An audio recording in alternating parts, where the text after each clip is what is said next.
Good afternoon, everybody. Thank you for joining me on the Give and Go podcast. Very special edition.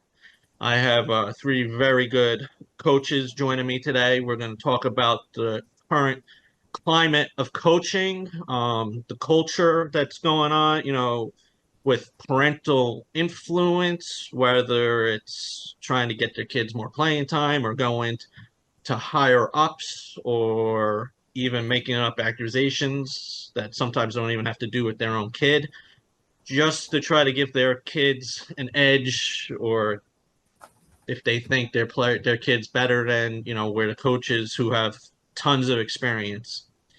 So today's uh, group of coaches, I got Frank Lawrence formerly from Red Bank Catholic, won two national titles at Brookdale, correct? I didn't win national championships, Oh, but it went to several finals. several finals. At Brookdale, very successful at Red Bank Catholic.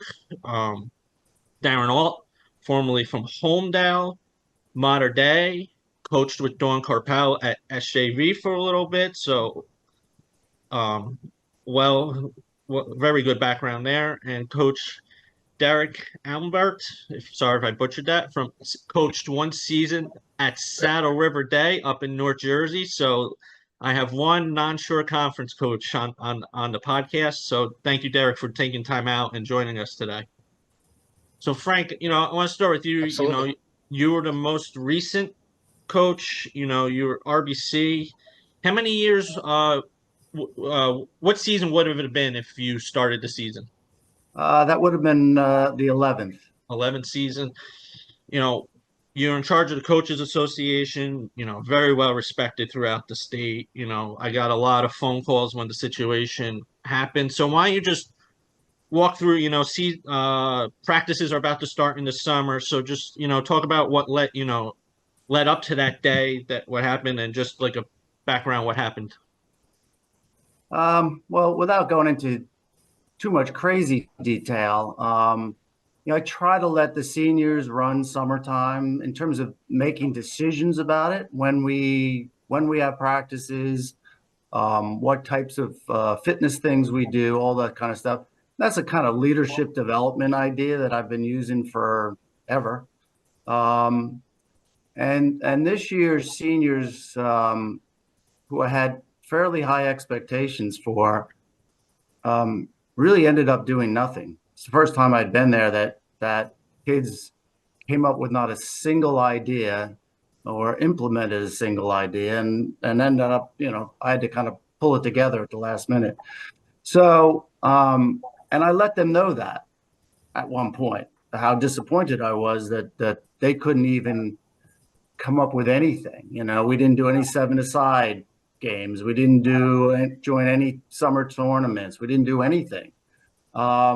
So we get into the, third or fourth, halfway through our kind of July, twice a week practices. And again, the seniors are just not doing what I've been asking them to do, which is, bring all the freshmen in.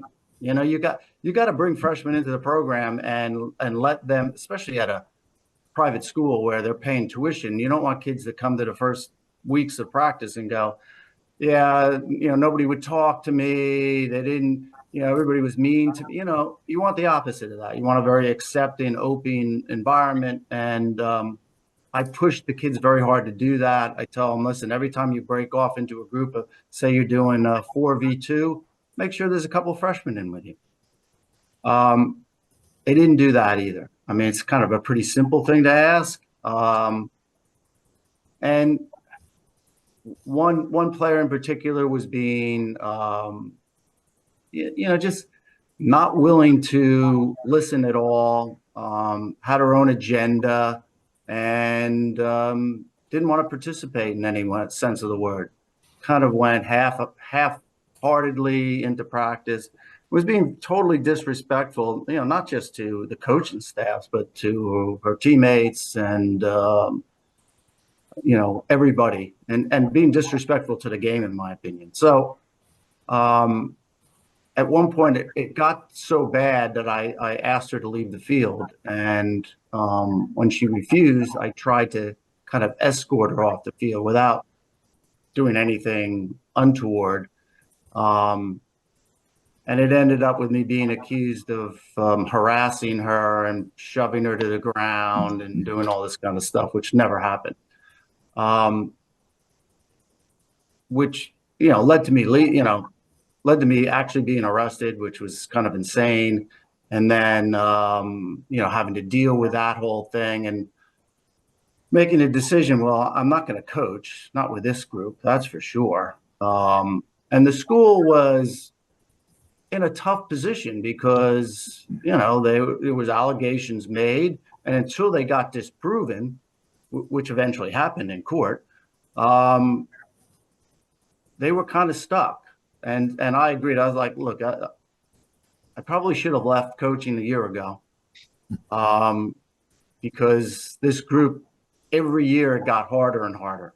And I'm sure for these other guys, you've seen it yourselves. And I've been around. I've been coaching for 35 years, and the last 5 or 6 years have just gotten very difficult, to the point where I went through assistant coaches like crazy. I kept bringing back former players who had played at RBC and were really good players, were Division I soccer players, Division I athletes, and they came first couple of practices and go, "What is wrong with these kids? They're so entitled. They don't listen to anything. They don't want to learn anything." And that's really kind of the genesis of it. Is I guess they don't think coaches know anything anymore.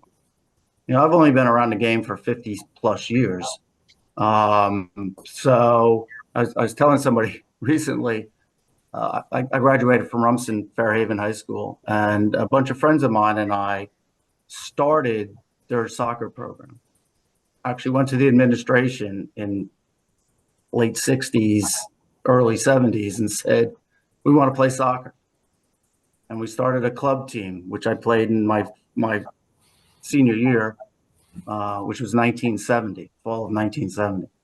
So that's how long I've been around doing this stuff, and played in college, and I've been coaching for 35 years, but I don't really seem to know anything.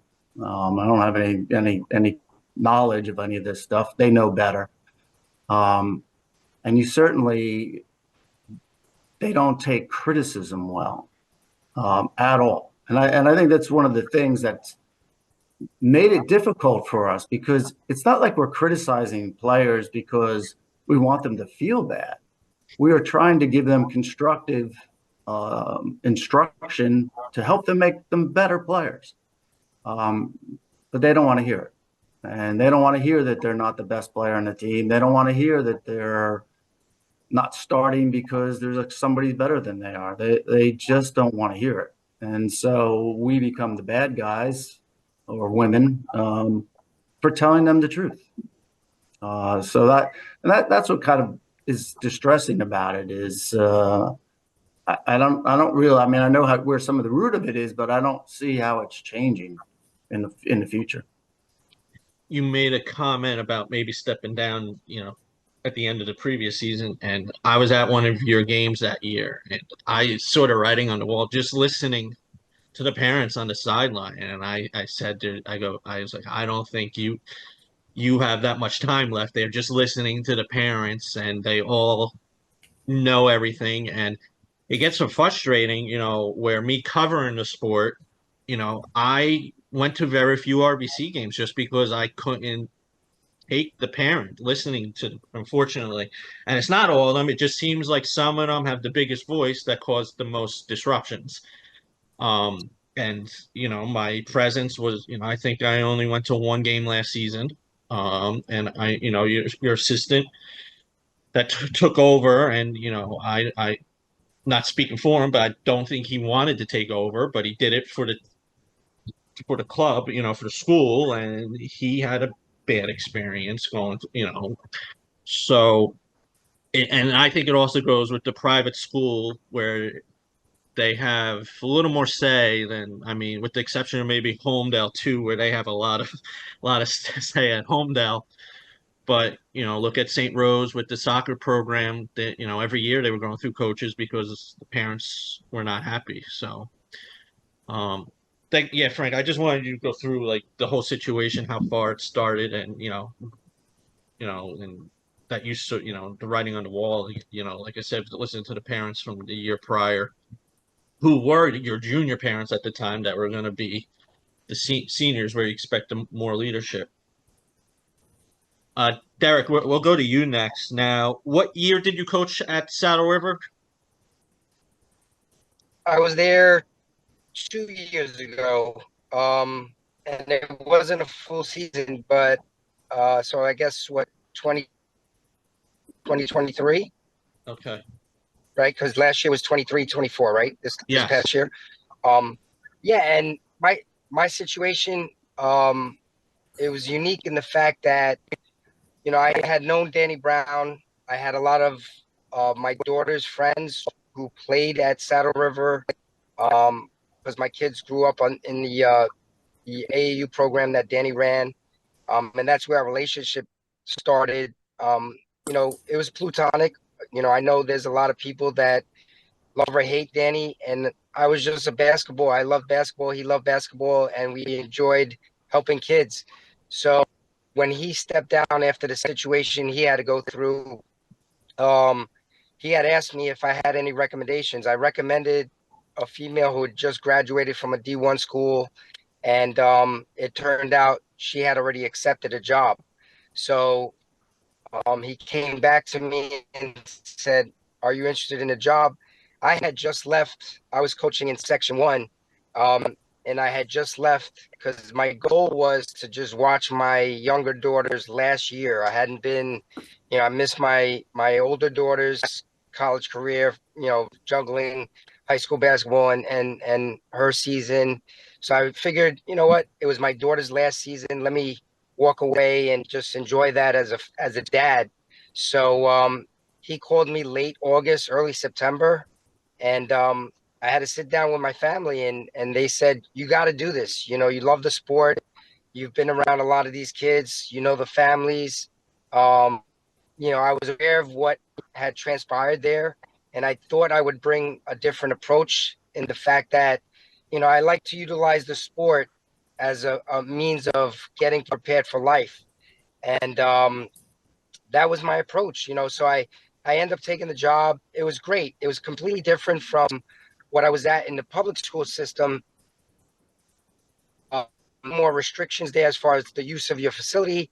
At Saddle, it was like, here's your key, here's the gym, whenever you want it. And the kids were coming to me saying, "Hey, when can we get to the gym?" Which was awesome, right? So we started off great, that honeymoon phase, and I did something different, I think, where I had the JV and the varsity practicing together, because I'm a big believer in, if you have a competitive environment, everybody could get better.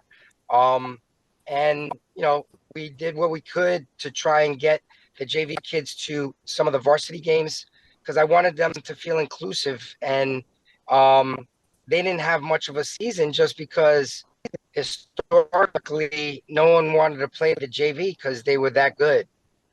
So, we go through the beginning of the season. I had a kid that had transferred in, and she didn't practice till she was eligible, like second week in January. So, we didn't back down from any competition. We went down to the she got game, and I think that was the eye opener in terms of, like, we had just, Danny left. They lost a lot of talent when they were Yes. to graduation. And our first game, I forget who our opponent was, but we ended up winning. And, people were shocked. I wasn't. One of the things, I was comfortable in my own skin, knowing that I was coming in there on the heels of 7 championships in a row. And I wasn't fazed by that, because I wasn't gonna push that in terms of, like, hey, we have to win another championship. I knew what I was walking into in terms of that winning mentality, and that's what I enjoyed. And I was looking to take the program to another level, and that's what I said when we first, were chatting. My expectations and my vision I wanted to bring Saddle River to a top 5 program. It had been in the state, right? Top 20, very competitive. And my goals were to continue on that, bring in some more talent, for those who could want to get a more of an academic experience from rather than their local communities, and as well as athletic experience. Um, I started to hear rumblings. Actually, it started with Dawn came up, Vianney came up.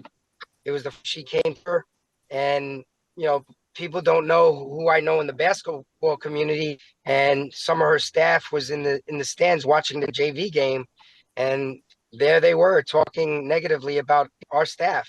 So I had Danny address that, and and then I got asked to meet with a board member and who turned out to be a player on the team and the mom, and I thought that was going to be a um, closed door meeting, very very intimate, just with us.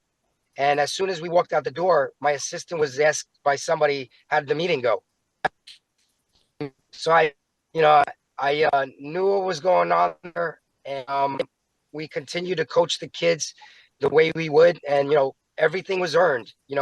We kept statistics on. We had a hustle chart, which was very telling as far as like turnover to assist ratio, making good decisions, who to put on the floor at the end of games.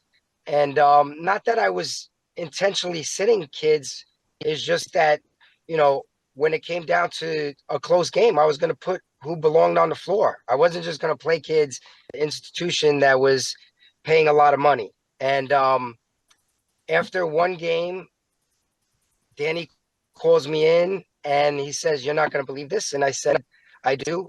Given my background, I've been doing AAU and high school coaching for about 14, 15 years. So I'm well aware of how in the AAU world, it's a little, and there's an expectation there. And you know, when I went to Saddle, we held a trial just like we would at any other school, and kids were given, the opportunity to play JV varsity. We played our JV with some kids that were, juniors, but they didn't deserve to be on the varsity. So on the heels of the game, he calls me in before we get on the bus, and he told me, "I can't believe I have to tell you this, but if you do not play a certain player and start her, that your job's at risk as well as mine." And I just chuckled, and I said, that's great.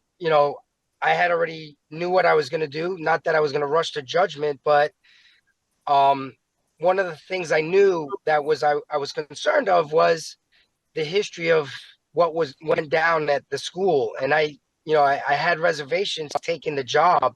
And when that came about, I said, I'm not here for this. And it was unfortunate because I think it was just a miscommunication.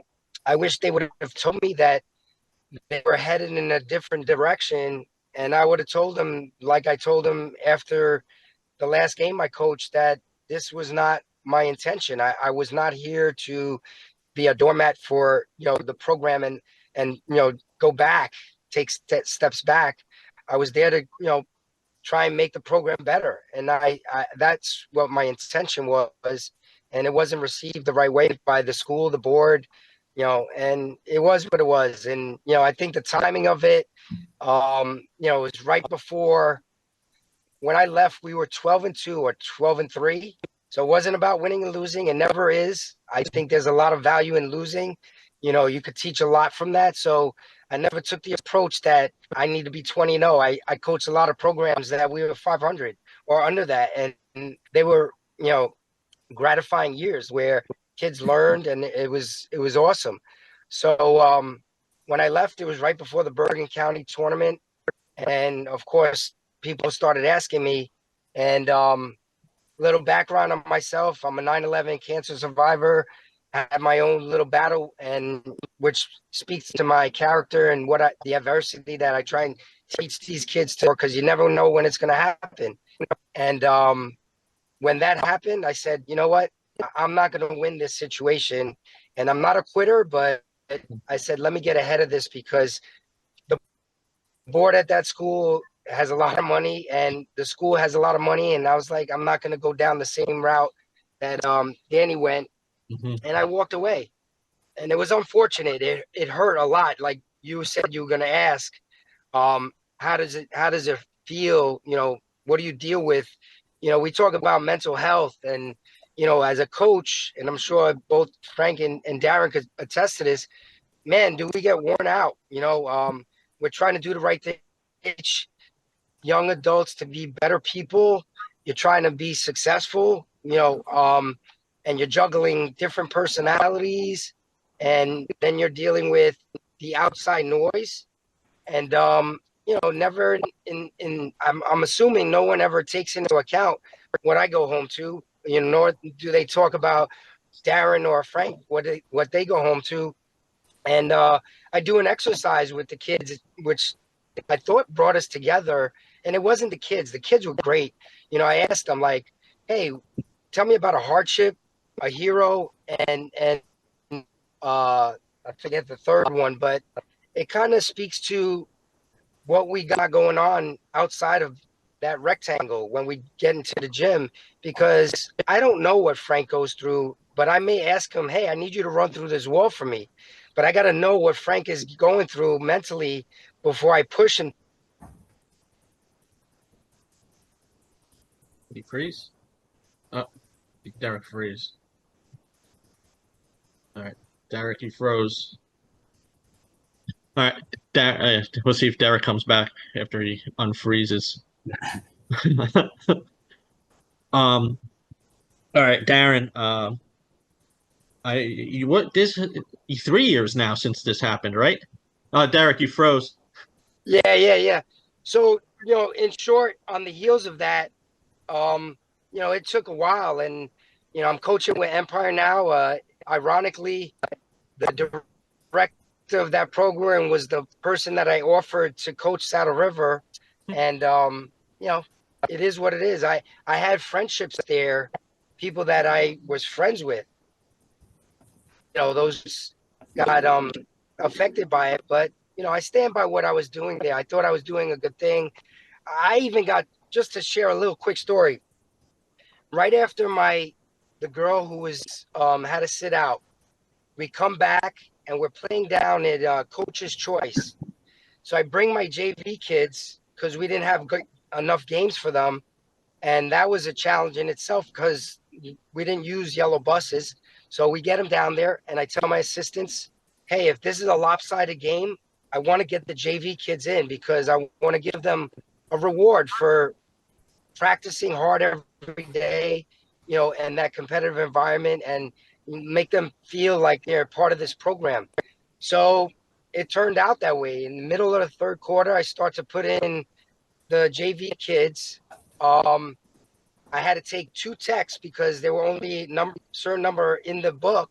So I tell the ref, look, I'm putting these kids in. They're not in the book. Give me the text up front. We'll continue to play. And will you believe I got some backlash on that, to the point where they were saying I should separate my JV practice from varsity. And you know, it's a shame, but it was what it was. You learn from the experience, though.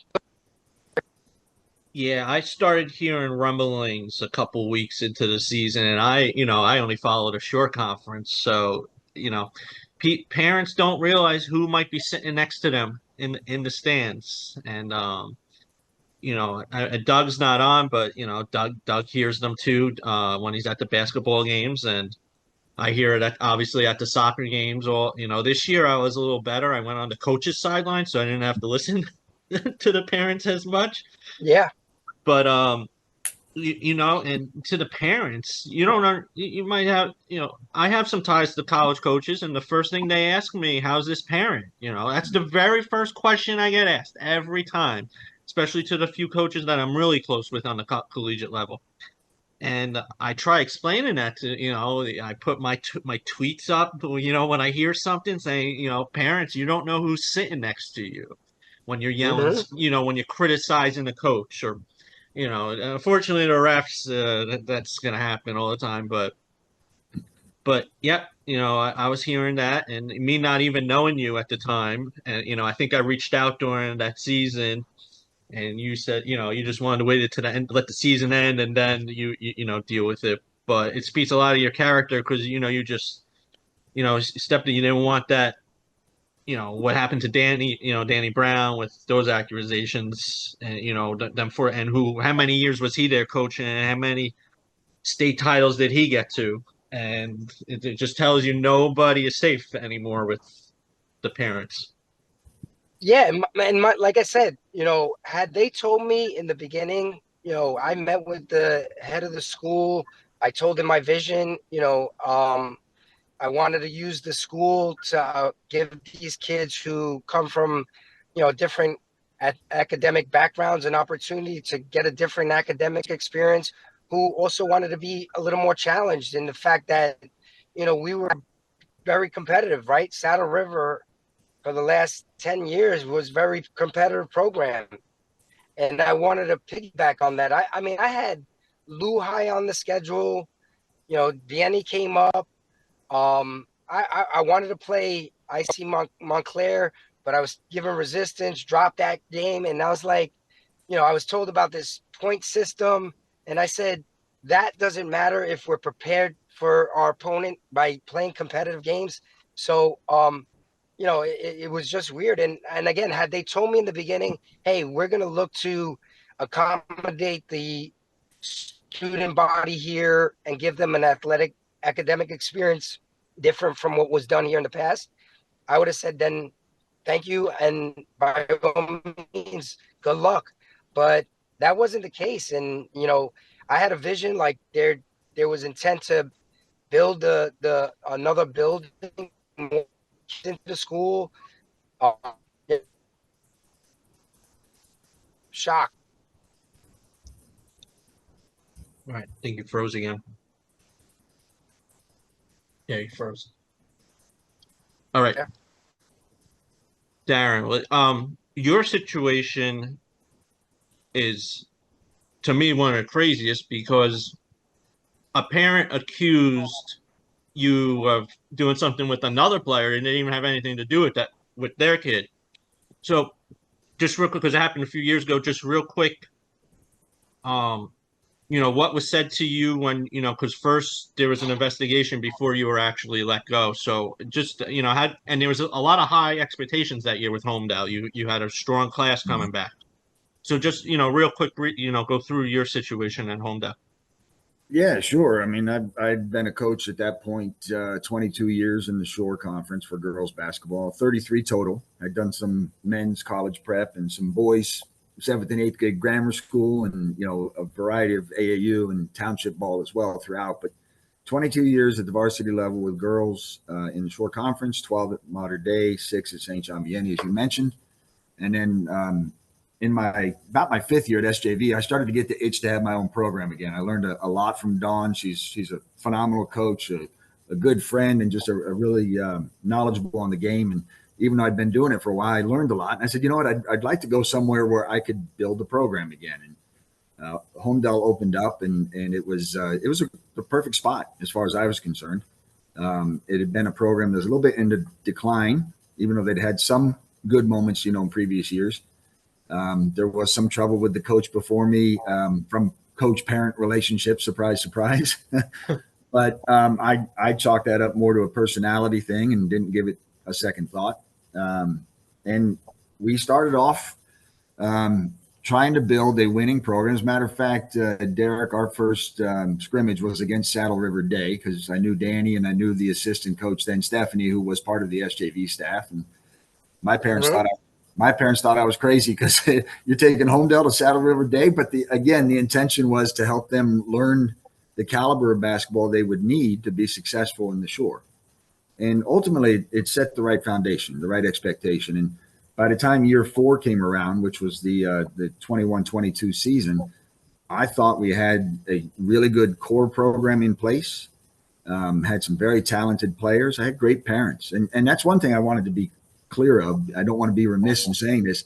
in my 33 years, it's not a lot of parents. I could probably count on one hand in all those years the number of parents that were problem parents. And again, it was the parents, not the players. So Yeah. Surprise, surprise. We were a little bit rough and tumble at first, trying to figure our way through things. We got hit by COVID, I think our third game. So we were playing without some people and trying to figure that out. And once everybody was up and healthy again, we were starting to hit our stride. We had just beaten Toms River North, who I think was top 5 at that time in the Shore Conference. We had beaten Shore, which was an up and coming program and somewhat of a rival of ours. And we had RBC in our gym, and we played them phenomenally. The girls played the scout perfectly. Catherine Martini came out and drilled 11 points in the first quarter and had everything we had talked about in scout. She executed perfectly along with her teammates. And long story short on that, we ended up losing that game by 9 points, but it was a game. And Joe felt it, his team felt it, and we felt it. We felt like we were finally starting to click.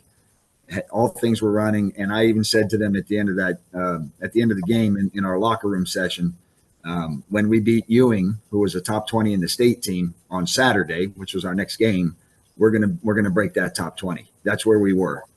I never got that chance though, because I got suspended the next day under false accusations, and everything got shut down. On my entire staff basically got discarded inappropriately, and it became a hassle. I mean, it was 41 days of misery until I actually got kind of free of the situation.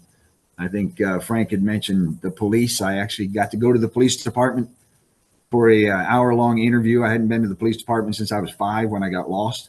And the funny thing is, walking into the Homedale Police Department, I mean, if it was one, it was 10 police officers, sergeants, lieutenants came out, shook my hand, and, apologized the fact that I was even there. They knew. They do a lot of our games. They saw the character on the sidelines, and we've had several conversations, so they knew the integrity and the content of who I was. And unlike some of the other circumstances, all of my parents, with the exception of one family, all of them went to the board, read public letters of support, demanded my return. One mother whose daughter was one of the people that I was being accused of inappropriately touching. She got up and read a letter on behalf of all the players, with the exception of one, asking the same thing, that I be reinstated, my staff be reinstated, et cetera. So that's kind of the short of it. I'm sure you got questions. Yeah, I mean, this when it's one, and unfortunately, the player, like especially your situation, who knows if the player knew this was going to happen, or in your situation, in Frank's situation, I think it was planned the night before at the dinner table. I said that a couple times last season. I think the day before practice that was planned at the dinner table, but it puts the player in a, because now, especially Homedale, you had such a close knit team that they're finally getting to where you built them, and Yep. then the player that comes in, it puts that player in a bad spot too, because now they kind of are an outsider now, because and obviously that player had left the program, but I don't do. Are the parents thinking about this, and how crazy is it that these parents, and I actually read this, Frank, when I was looking up some stuff on you. Somebody in the New Jersey Congress was talking about making laws and singled out RBC. And I'm reading this. I'm like, I go, first of all, did she issue an apology when you were found not guilty? The Congress lady. And then second, are they even, looking at the other side? Are they even getting the coach's opinion of this? Or it's just, there's an accusation. There must be something going on there. And it's not. And 9 times out of 10, it's about playing time or not getting the ball enough. That's what it is, 9 times out of 10. Yeah. So Interestingly, I think she's an assemblywoman. Assemblywoman, yes. And in the press report of it, she didn't state this. I knew it. Her daughter had played for us. Ah, and didn't make the varsity team the name looked as a familiar. junior. The As a name junior. looked familiar. And so she actually transferred to Homedale, as it turns out. And, you know, we basically at RBC had a rule, you know, juniors don't play JV. You know, if you can't make, because then if you play JV, well, then you're on varsity as a senior. You know, if you can't make varsity, first of all, a lot of juniors know they're not making varsity and they just don't even come out. Some kids are just not self-aware enough. So she tried out. She played a position where I had, and Nick, you know my team pretty well. I probably had 7 or 8 kids ahead of her. She wasn't a star on the JV team. Well, if you can't be a star on the JV team, how are you going to play at our level? You know, where we're competing for state championships and short conference championships every single year. So, of course, she didn't disclose that in the article. That, you know, because she said, "Oh, I had heard about problems in that program." Well, she had heard it from herself, you know, talking to herself, because she couldn't stand the fact that, you know, her kid couldn't make the team. And this is a decision that, you know, we as a coaching staff made. We look, I hate cutting kids. You know, I mean, most coaches are the same. It's one of the worst parts of the game. I hate looking over the bench and going, "How am I ever getting that kid playing time?" You know, I feel for those kids. But she ended up, you know, she went to another school. She got an opportunity to play. Great. That's better for her. And I will say that up until last year, RBC was very supportive of, you know, hey, parents complain about playing time, take your kid and leave. They were, you know, we're not listening to this nonsense. So, you know, it's just unfortunate that as Darren said, it's not like it's 60% or even 30% of the parents. You know, it's a small percentage, but unfortunately, I think a growing percentage. There's these wild things about my kid's gonna get a college scholarship, so they need to do A, B, and C, and they need their playing time, they need their stats. And it's like, you know, first of all, your kid's probably not getting a college scholarship. Yeah, I think a lot what goes along with that too, Frank. It's a great point. Is the cost of all this personalized and special training that parents and everybody's doing it almost to a fault, to where they put in the cost and time in getting their kids to this camp and this trainer and that trainer. And at the end of the day, it's almost like they expect a return on that investment. And correct. It may well be that their kid's not as good as the others on their team, and that's okay. You know, in the real world, I'm not necessarily as good as some of the other people I work with, but I keep trying, I keep working, you know?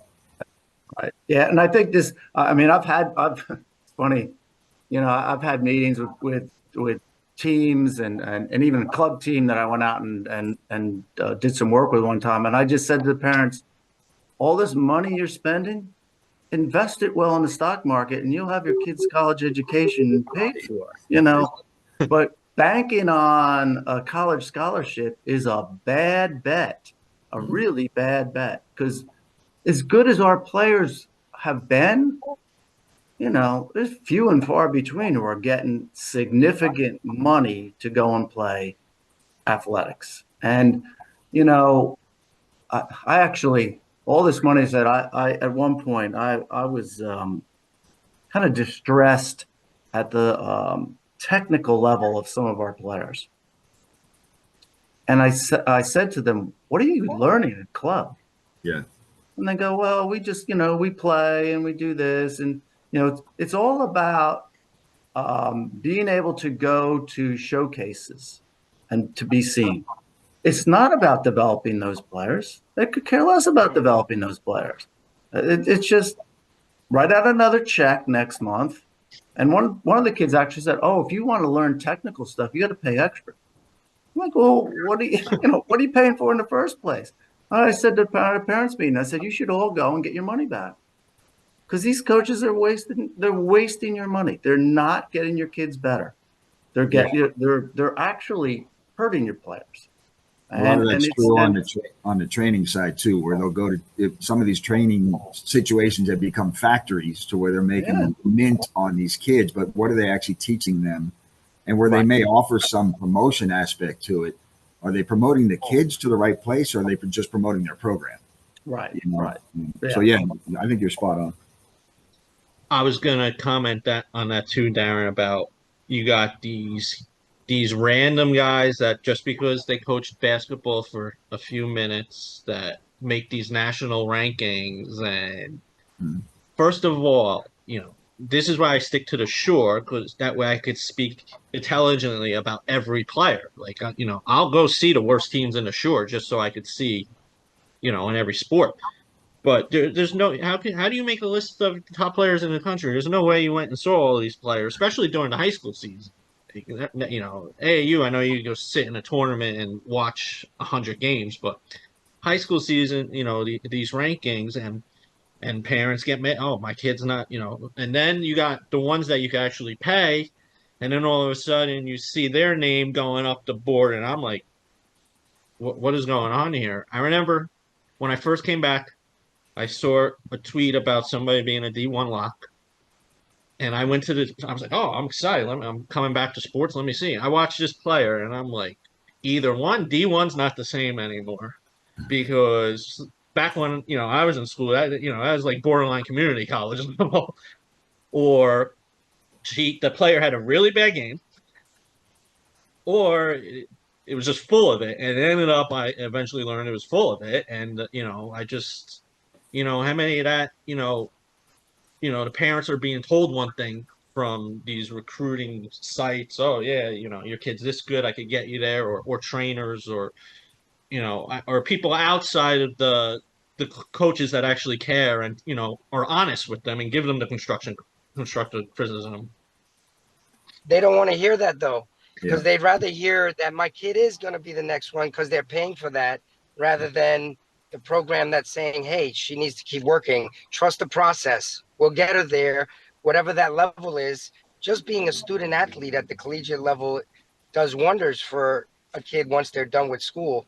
But yeah, I've been on a little rant about, and I coach AAU, and I see where it's headed.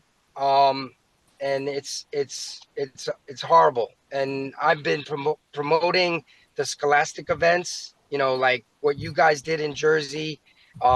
Unfortunately, New York hasn't gotten on board with that yet, but because those are a little more intimate, and it's back to your high school, small gyms. You're not in these big venues where, even if you did have an opportunity, what are the chances of you getting seen on 36 courts with 700 teams? Mm. At least in the scholastic world, it's more intimate, and at least the college coaches will get a chance to evaluate you. Um, yeah, there's a big disconnect as to, but I go back to this, like, there's too many people trying to make money off the game instead of focusing on the development part.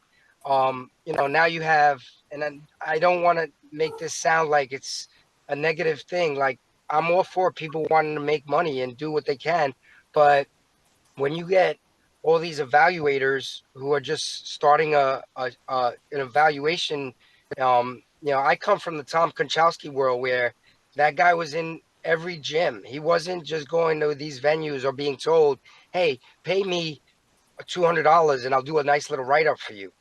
But then when the college goes to watch that kid, just like you said, when you evaluated the kid yourself, you're like, what is going on here? So huge disconnect. How much do you guys think social media, compared to, 15, 20 social media plays a part? A parent might be like, oh, this player's getting all the accolades, and, and that has some influence on the way, parents act. Yeah, you know what? One of the things about that is kids these days, it's not about what you accomplished. Well, how many likes did I get? Yep. You know, I mean, it's really kind of fascinating. I've talked to a few kids, and it's like their life ambition is to, do something on TikTok where they'll get a lot of likes. And it's like, really, that seems, beyond shallow. Um, but you see, I mean, people are making, I have a former player who's making money doing this stuff. And it's, I mean, I was kind of shocked when she told me what she was doing, and I looked her up and I went, "Oh, well, that's why you're making a lot of money," But it's like, why would you? Is that? But that's all that they see, you know, and it's all about that, and not about actually doing anything with your life. It's and it's really unfortunate. That a lot of us got into this because, and I know Darren spoke really well about this. It's like, this is about life lessons. This is about, you know, using athletics as a form of education that will help you in the long run. Really long time ago, when I was first coaching high school back in the 90s, I heard this statistic that something like 95% of Fortune 500 CEOs had played high school athletics. And that correlation was higher than anything else, including went to college. Mm-hmm. So now I think that's probably changed a bit now because of technology. A lot of these guys, technology guys, aren't necessarily athletes, don't want to participate in athletics, but that's okay. But it went to show you that you can learn certain things that are just not taught in the classroom. And, about leadership and about team building, about how getting along but they don't want that anymore. These parents, they don't care about that. They just want, they want the accolades. They want their kids to get heard. And I was with 4 Division I, ACC, Ivy League, high level coaches a year ago. And they were talking about, can't you coaches, tell these kids the truth? I said, I do. The problem is none of the club coaches do. None of them. Because if they told them the truth, the checks would stop coming in. And the college coaches are going, do they understand that we get, 3,000 to 5,000 emails a year? And how many of those do you think I can even read, let alone look at a video or anything else? We're only looking for 5 or 6 kids a year. And in the basketball world, it's less than that. Yep. So how many kids do you think we're really going to take out of that? I mean, talk about 1%. It's, it's not 100th of 1% that they're looking at. And it's frustrating for them because, they don't want to have to listen to all this crap. Yeah, I think social media. And going back. Sorry, Derek. Go ahead, Darren. Go ahead. Yeah. I think social media is definitely part of the issue, Nick. I mean, from all the TikToks and tweets and X or whatever it's called these days, it's, a lot of it is so focused on the me and what am I doing, right? There was that great scene in the movie Coach Carter where he's making fun of his teammates, like, I did that, I made that pass, and the focus is always on the me part of it. And even in some of the individual training, it's all about me. What are you doing as an individual, as opposed to where do you fit into the greater team construct? And so a lot of times that doesn't mesh, and they have problems in team environments because they're so used to being built up as an individual. And to what Frank had said before, I mean, I'm responsible for hiring people into my team, into my job. One of the first things I go to on resume is, did they play athletics in college?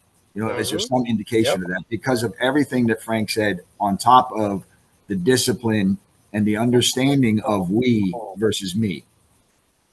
Yep. And to piggyback on what both of them are saying, nowadays these kids are playing for that one.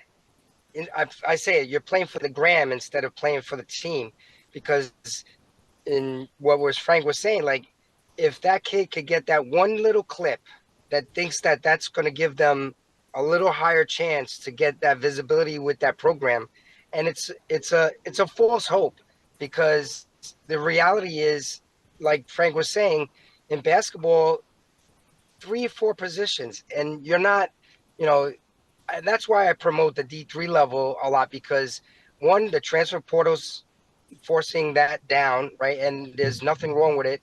And I'm trying to get our kids to understand, hey, there's a lot of value in the D3 level as it is in the D2 level, as it is in the D1. They all have championships.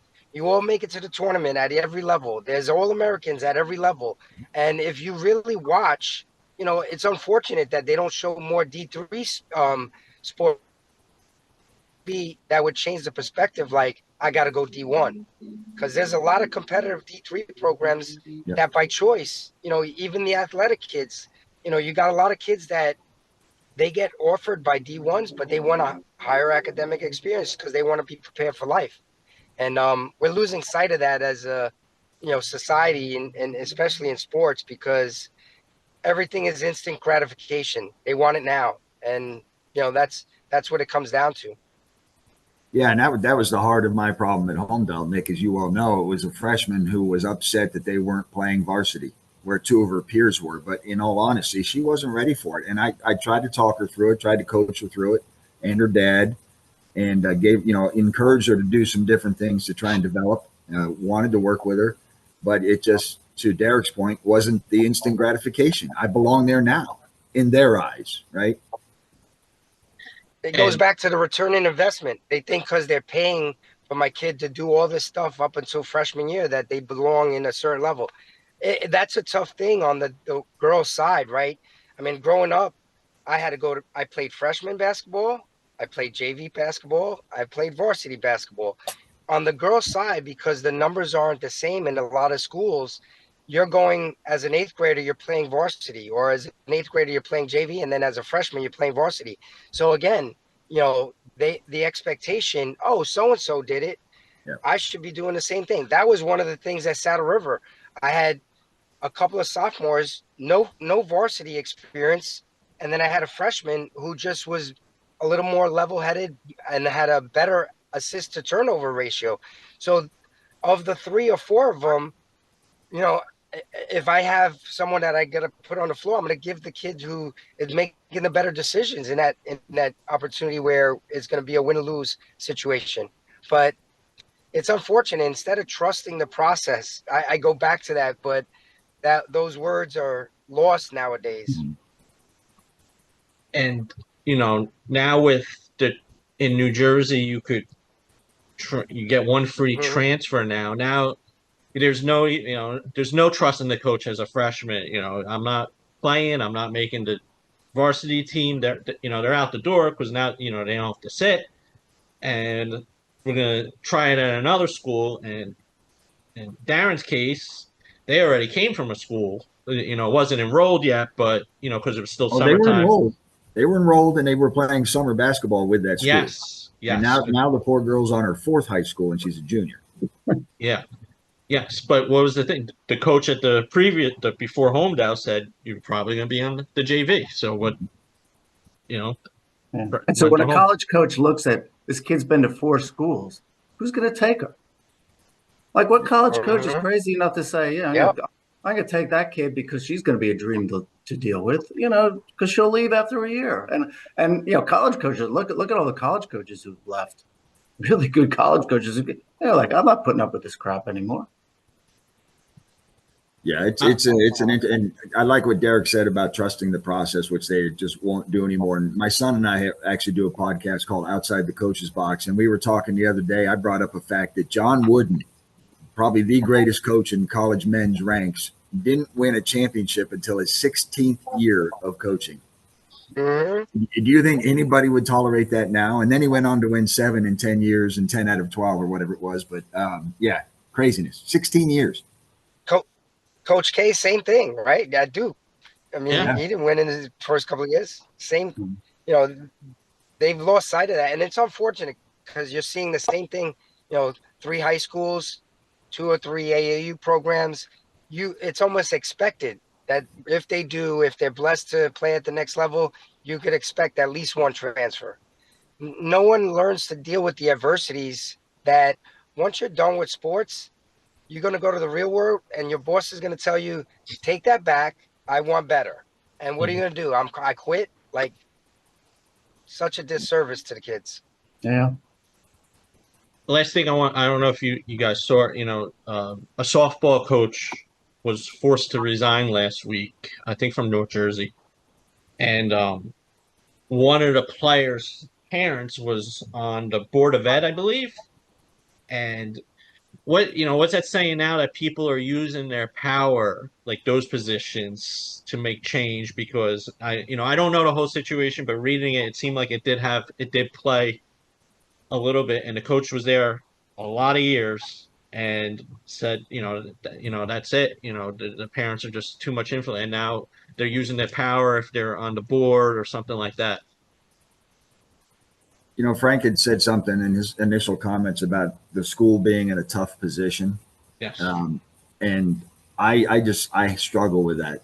And, with the whole experience at Homedale, the school and the school administration hid, in all honesty, they were cowardice in the behavior, and that everybody and their mother was telling them that this was an absolute crock of crap, and laying it out, people that are well trusted in the community.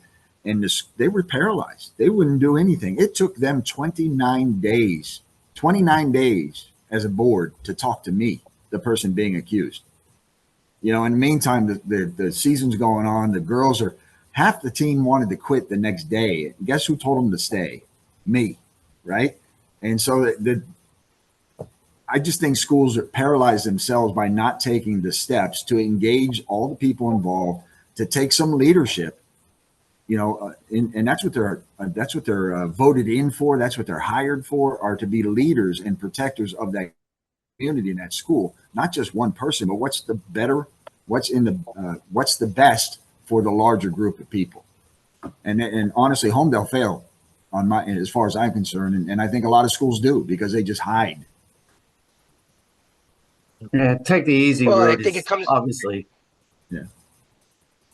Yeah, it comes down to a liability, right? Just say we don't want to have to, at any cost, have to pay out. If we could avoid it, we take the path of least resistance. Mm-hmm. And going back to that, that's why after I stepped down, did I expect to win an 8th championship? Absolutely. We were very talented, and I didn't think we weren't going to win. But I never mentioned that to them, because I wanted to dangle that carrot, like, hey, everybody's out here to beat you. They think because changing coaching staff that you're not that good. And kudos to those kids, because on the heels of me leaving and the distractions that were in front of them, they went out and took care of business. And it was awesome to watch. I reached out to a number of the kids. My last teachable moment with them was, hey, in life, remember this moment, because in life, you're going to get challenged. Your beliefs and values are going to get challenged. And you're going to come to a crossroad where you have to make a decision. And will you concede and say, I'm going to go with, that, or are you going to stand by your beliefs and values? And I told them my beliefs and values can mean to someone because of wherever they were from or whoever they had in the school, not realizing, like, I was trying to make that kid better, because there were some things that every day, every practice, every game, she just couldn't do these certain things. So I used the bench as a tool, right, to teach them, like, hey, you got to be more disciplined. And if they didn't see that, it was what it was. But I give the kids that were able to pull that out and win a championship, they deserve all the credit, and it was awesome. All right. Anybody else? Anybody have any closing things you want to say? So I just would like to talk a little bit about where we go from here. Yeah. Honestly, what I see, looking forward, and I've had some conversations with a lot of other coaches. I'm the president of the State Coaches Association still, and will be for at least another year. And so I talked to a lot of other coaches. I talked to ADs.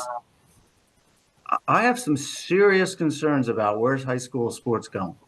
And I think high school sports is really important in society. And I think the potential is that it either goes away, just isn't anymore, because who needs it, right? Who needs the headaches? Who's going to do it? Or it becomes a rec program. And, you guys, are all kind of like me. We're competitive. And, I went to RBC after, I had a really good junior college career. And RBC, I went to because I had the potential. I knew, all right, I'll have some talent. We'll be able to do some good things. And we did.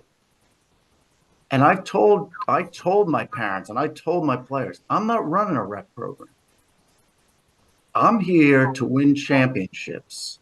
Now, we're not always going to win it. I'm going to develop you as players, but that's the goal. And I'm not going to run a program where everybody plays 50% of the time, because I'm not interested in that. If I want to do that, I'll go run a rec program someplace. And I'm concerned that the pressure on coaches is going to be either run a rec program or get out, because everybody's got to get a trophy. Everybody's got to get the letter. And listen, I was kind of generous with letters. Kid came up, played a couple of minutes here and there, but mostly was a JV player. Hey, if they helped us out and participated, I'd give them a letter. I didn't mind doing that. It wasn't a big deal to me. But, I can see it being, between good coaches leaving and then who's going to take the job. Do any of us want to go back in and coach at that level again? I sure as hell don't. And so who are they going to get? They're going to get people who are going to be like, okay, I'll do what everybody tells me to do. And you're going to end up with rec programs. Or eventually high schools are just going to go, we can't hire a coach. There's no officials anymore, because who the heck wants to be an official? Yeah. So you know what? We're not going to do it anymore. We'll run club programs, and it's pay to play. And that's Frank. That was one of the statements that was shared with me. I was asked, "Are you willing to concede winning to play more kids?" And I was like, "Are you asking me if I'm but I'm not going to play everybody to lose." And I was thrown back by that. It still stands out in my head. Are you willing to concede winning to play everybody? And I was like, wow. And that's where that goes down the rec road, where everybody plays, and it's intramurals, and it's done. So It's crazy. Yeah, it's funny. It was funny on my end, because I actually did play. I did do a lot of depth down the bench. As a matter of fact, one of the local quote unquote experts had questioned the fact that I was going so far into the bench in one of that season, my last season's early games. And the simple answer was I was trying to develop players in depth, and the situation of the game allowed me to. So I'm always worried. And I wasn't just thinking about this year. Of course, I wanted to win this year, but I'm thinking about the program. What's going to create an enduring program for Homedale? So that didn't even seem to matter. But to what Frank said about the rec program, I mean, somebody that Frank knows very closely in his work relationship at RBC, when my incident happened, said, if they're going to do this to you, who are they going to get to coach there? And the fact of the matter is, I didn't work in a school system. A lot of people don't. Yeah. I came from outside. I had a job outside the school and education world. That incident, as false as it was and wrong as it was, could have impacted my professional life. So why in the hell would I want? As much as I love the girls and love the teaching and the coaching and the life lessons and encouraging them to play and live and work with passion, why would I risk my own self for that now? Yeah, right. Why put yourself out? I mean, what I went through, and Nick, you asked about what the impact of some of this stuff is. Yeah, I'm old enough and I've been through enough in my life that it didn't bother me that much. What bothered me a lot was how it impacted my wife, who had to sit there and look at this and read stuff in the paper, which, was total nonsense. I'm fortunate that I feel very comfortable in my own skin. I knew what I had done and what I hadn't done. I knew what was going to end up happening in the end, which did. It just took way long because it's the legal system, and Darren, I mean, you just understand it after a while. This is going to take time, and it's going to get to it, and the truth's going to come out. Mhm. And I feel badly, for all those players who got hurt. I had parents come up to me. It wasn't even totally over yet, and come up and go, "Boy, we really missed you this year." And kids come up and hug me and say, "Oh, I'm sorry about everything." And parents, same thing. But it's like, who wants to do this? And my assistant coach, he's RBC's now on its third coach in a year. And I don't know how long he'll last. We'll see. How thick a skin he has. I don't know. I have very thick skin, so it never bothered me. I didn't really care. People say, "Oh, you hear what they're saying in the stands." Like, I don't care. And Frank, you mentioned the actual reward. I mean, it's not like high schools pay you a ton of money to do this. Yeah, none of us got rich coaching high school. Right. But the actual reward is that engagement with the kids. And to this day, I mean, Homedale players and parents seek me out in crowds, give me hugs, wish me well. I even have lunch with some of the graduating kids, and that's the reward. Honestly, they could keep the money at the end of the day because it didn't do anything for me. Yeah. Yep. Frank, just talking about rec programs, there was a school that fired their coach because senior parents complained that the seniors didn't play. And he had 10 freshmen, sophomore starters that year. And he told the principal, "I started the players that are going to be playing at the collegiate level." He goes, "We're not running it." Basically said, we're here to win. He goes, "This ain't a rec program." And he ended up getting terminated because, I mean, it turns out that looked like the principal was looking to get rid of him for one reason or another, but that was the excuse. Senior parents complained that, and he said the kids don't kick the ball. They kick the ball at practice. That's it. They don't practice at home. They're not going to, after the season over, soccer is going to be done for their life. And it's just said that, some schools are, taking that direction. Yeah. I mean, my only thing about seniors was on senior night, all the seniors started. And I mean, I had kids on crutches, and I put them out there at the beginning of the game. Yep. And the stuff I had to go through to get that pulled off, was like, all right, you're starting tonight. And as soon as, we kick the ball out of bounds and get her off the field. But it meant something to those kids, and it meant something to their parents, and it meant something. And one of the first years I did that, I had a bunch of seniors. I had a lot of seniors, and they're all out in the field. And it's like 6-7 minutes in, and my assistant coach goes, "When are you getting those kids out?" I said, "We're doing okay. We're doing all right. I'm going to leave them in." And I probably left them in for about 15 minutes. And my assistant coach kept going, "Are you crazy?" No, just give me, don't worry. I know what I'm doing. And, we end up, I eventually subbed a bunch of them out, and we won the game. But those kids, for them, was a big deal. They're going to remember that. And so, you have, you pick those things. We always had we usually carried 20 to 24 kids, which is a lot, twice as many as are on the field. And unlike basketball, I can't call timeout and switch kids. There's like really kind of, it's pretty restrictive in that term. But I've really worked hard to get kids in, and I'd go to my assistant coach and go, "What do you think about getting so-and-so?" And then they go, "No, she's not good enough." So I was actually the one who was like trying to do all that. But I always did it.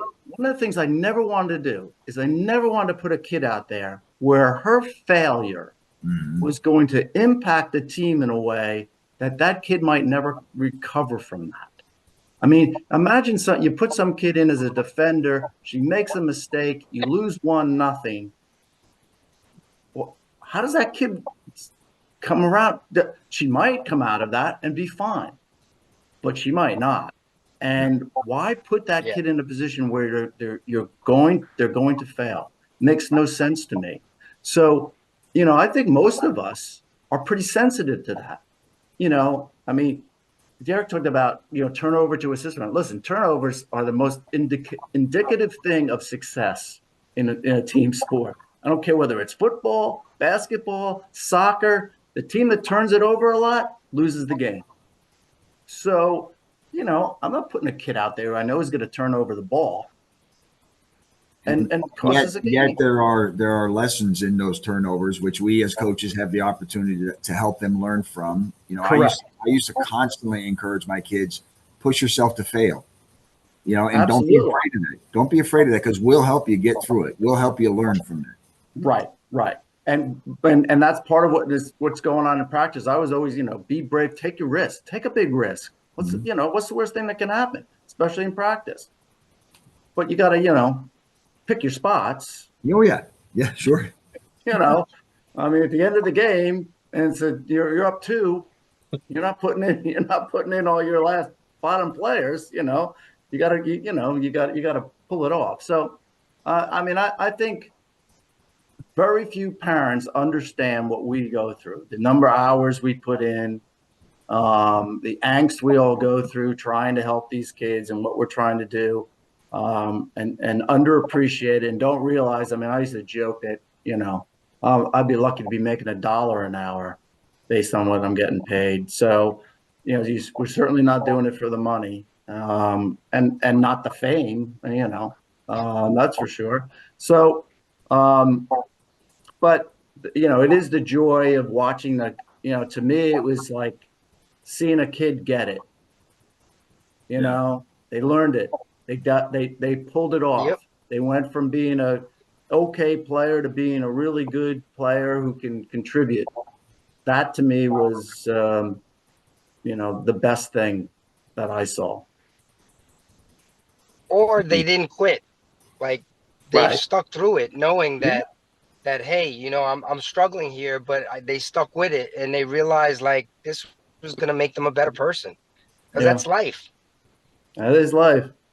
Frank, you had mentioned having too many seniors. My last year at home, though, going into that season, I had 7 seniors coming back, 3 of which were returning varsity players. The other were perennial JV players. And what you just said about understanding or getting it, one of those players, she, at the end of the day, after tryouts, I said, you know what, I'm putting everybody on the team. We'll find a way. I just have to have honest conversations with those seniors who are not at that level. And I was having a conversation with one of the girls who'd been with us since she was a freshman. And she said to me, Coach, I love this game. I love the family, but I know I'm not as good as these other players. Can I stay with the team as your manager? I said, easy. That's awesome. Oh, yeah. I was all ready to give her a uniform, but she wanted to stay with this manager.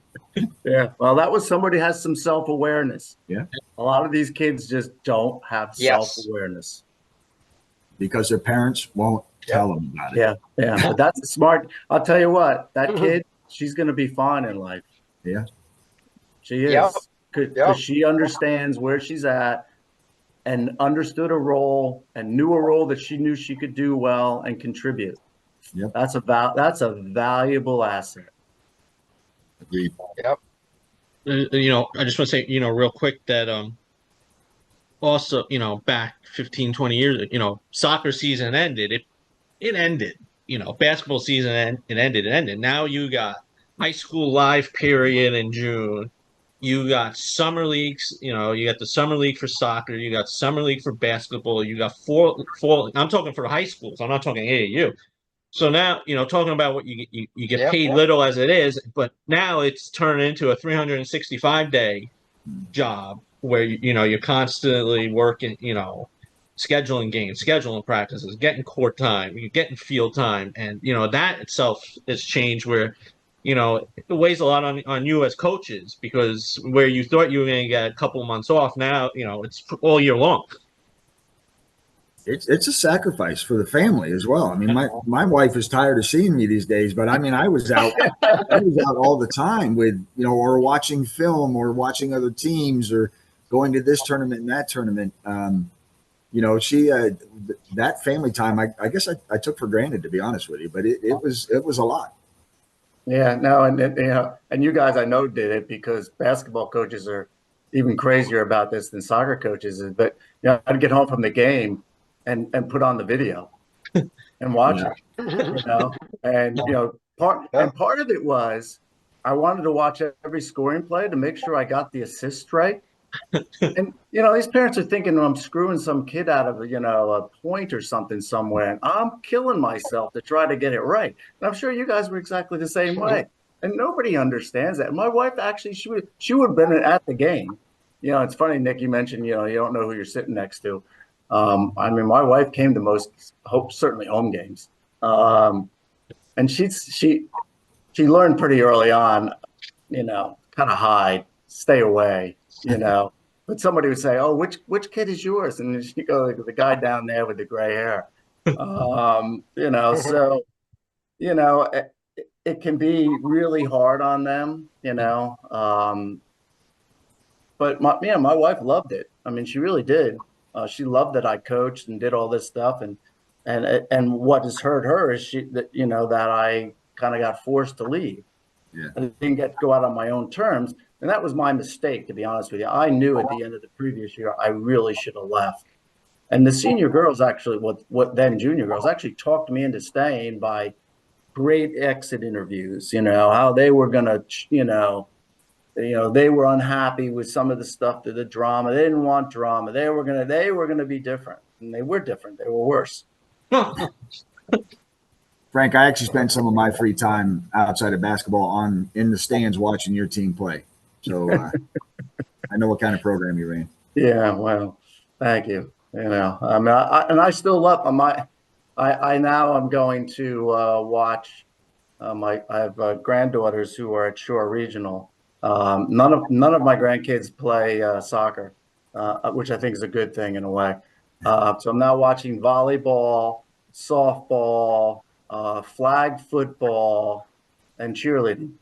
Between the two of them, I'm watching a whole bunch of different sports. So, and enjoying it a lot, and trying not to be the coach who yells at, or not to be the parent or grandparent yelling at umpires and officials and coaches.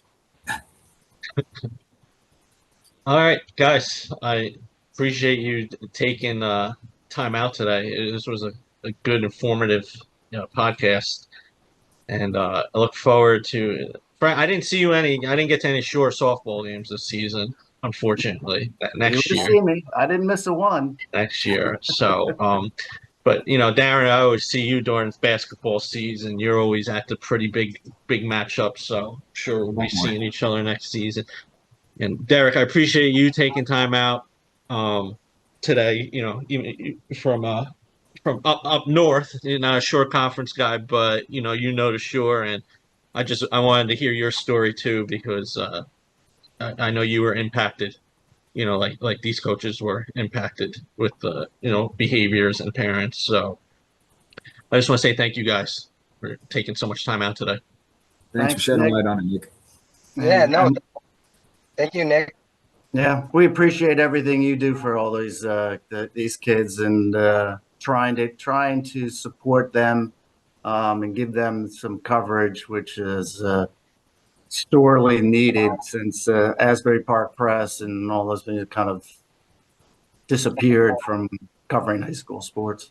They did a top 100 today, coming back soccer players, and I had to send the guy a message saying, I don't know where you got your list. So, unfortunately, there was a player listed that quit 2 seasons ago that was on the list for next season. So, listen, if they're going to try, I respect that, but sometimes they publish stuff just to say they're publishing stuff, and they're not getting it right. So, gotta get it right. So, because that's just going to lead for more complaints from parents. You aren't kidding. You aren't kidding. Yeah.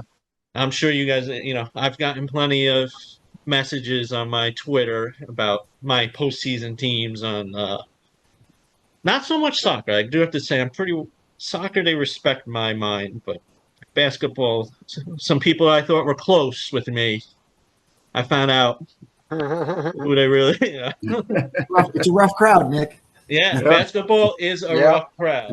And this season, though, I have to say, I thought soccer was rougher in the stands with some, you Yeah. know. Yeah, it's You know, gotten Frank, bad. no, there was one coach won their first sectional in school history, 2 losses all season, and they did not have a easy go of it this season. Yeah. So, Keep doing what unfortunately, you're doing with integrity. Don't worry about the rest. no, I don't. I'm pretty Yep. good at blocking it out. You know, Yeah. it's to me, I focus on the players, get their names out there, help them any way I can. So, but I appreciate the support from the coaches as well. So, all right, guys, thank you Okay, for guys. Good everyone stuff, Nick. that All right. Take that'll care. be listening to this, and enjoy your summer, everybody. Yeah. You too. Thanks, Nick. When's it going to be out? When's it